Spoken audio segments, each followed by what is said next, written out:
we go. Are you a fantasy guy, Jesse?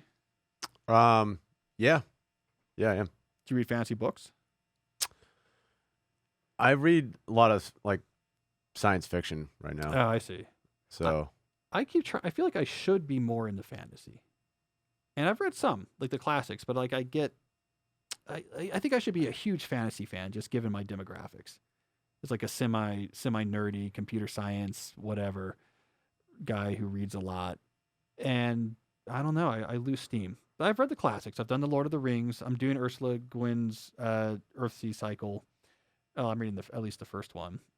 Just why not? I like Name of the Wind, so I like Brandon Sanderson's book. I mean, man, it's long, but I like that. But I've tried a lot of other things that I don't know. I can't get in. I tried Robert Jordan. how was Lord of the Rings? I reread that again at some point, and it's cool. It's written in a mythological meter, if that makes sense, right? So he writes it almost like you're reading, because he's an expert in Old English.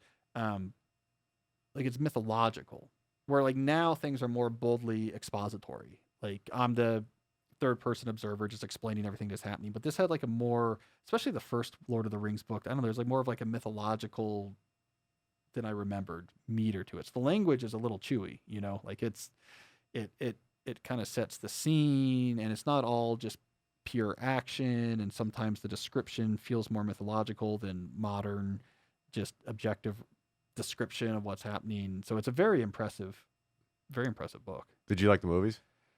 I kind of get bored in the movies. I don't know. Do you like them? I did, yeah. Yeah.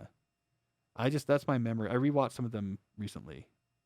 It's my memory in the theater was getting a little antsy. Here's a Lord of the Rings question about the movies. Because I don't know, no one else seems to agree with this.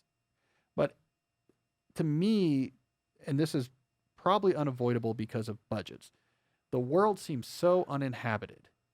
It's all just empty fields and mountains, and then they'll eventually come to like a city with a king, but it'll be 70 people in the middle of like a giant empty field or this or that. It just feels like there's no people in that world.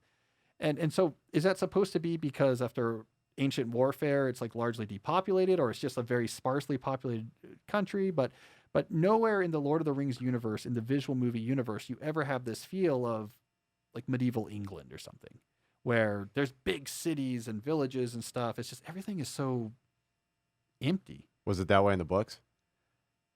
I'm trying to remember.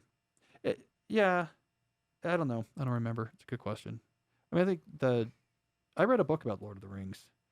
A couple of years ago, I read a book about the making of the movies. That was actually kind of an interesting book. Like everything that went through, like the movie rights and how Peter Jackson got them, and how they filmed it and where they found that. Like to me, that was actually more interesting. And I think the reality is like they can't afford to. You can't make medieval England. It's just too many people. So it's easier for it to be sparsely populated. Yeah. But let's add this to our list of directions for us not to go with this podcast. Next to we had from last week, becoming like a hardcore sports talk radio show, but the premise is I know nothing about sports, but I'm very enthusiastic about it. And like Pat McAfee, wear a tank top and stand up and yell, but know nothing about sports. And then 2, let's not become a like hardcore fantasy discussion podcast. This is be a lot of like, I don't know. I didn't like it. I didn't read it. I don't know. Those are on the list. Our list is growing, Josie. Our list of things we should not try to discuss on this show is growing with each week. Fantasy book reviews with Cal and Jesse. Like, I don't know. Seems kind of nerdy. What's next? We out of here in like a crisp 5 minutes.